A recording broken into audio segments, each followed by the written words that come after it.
So one thing to think about as you think about your own financial literacy is what do you do in a situation where you try to interact with some type of a business or a financial institution and they either are misinforming you in some way or they're not doing what they said they would do. For example, let's say that you buy something online and you give the payment, you give the credit card, and they take the money from you, but they don't send you what you thought they were going to send you. Or let's say you buy a product and it breaks immediately and maybe it's still in warranty, but they don't really fix that. Who could you turn to?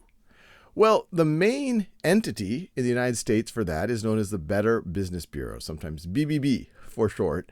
And it's actually an independent not-for-profit, but it exists for this exact reason.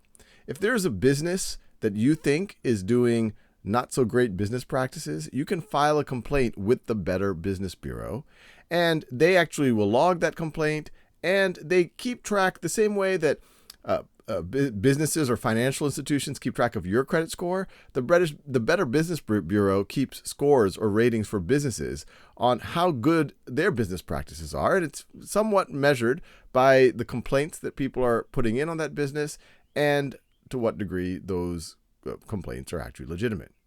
Now, it's not just about buying a product or whether someone fixes a product or warranty. There's also situations where people might use misinformation or maybe not complete information or not complete education to take advantage of you, the consumer.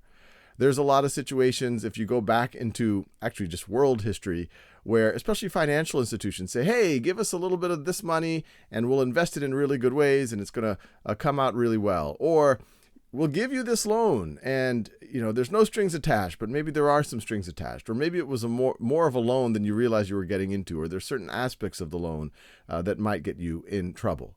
And to help prevent that, there is a federal agency called the Consumer Financial Protection Board. It came out of the banking crisis of 2011 when there were a lot of folks who were kind of not given all the details or maybe didn't have all of the necessary information to make a decision about taking out a big loan. Well, maybe the interest rate will change dramatically, go up. They didn't realize the risks that were involved of taking out a big loan for an asset that was very speculative. Maybe the price of that might go down, like a house in an area where the housing prices have just gone up a lot.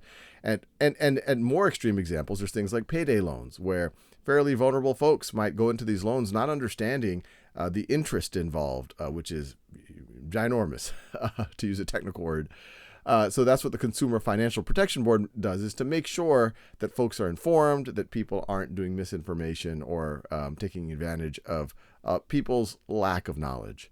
Now, those are the two big ones on a federal level, but there's also going to be other groups. There's groups that help monitor the types of securities that might get issued. You might say, well, what's a security? Well, that's things like a stock or a bond. And as you can imagine, if there's some kind of shady company that really has nothing behind it, but says, hey, here's some shares, and these shares are in the newest hot thing, like it's artificial intelligence, biotech, whatever, a lot of people might say, oh, I'm just going to buy those shares without realizing there's no company behind it. And so you also have groups that regulate things like securities. You have groups that regulate, especially at a state level, insurance. It's one thing for someone to say they're going to insure you and collect your premium, but when the bad thing actually happens and you need to get the payout, are they going to be there for you? That's why insurance is pretty regulated, to make sure that the people who say they're offering insurance are actually good for it. So you need to be wary, you need to be careful, but you should also be conscientious that there are entities out there that are there to help inform and protect you.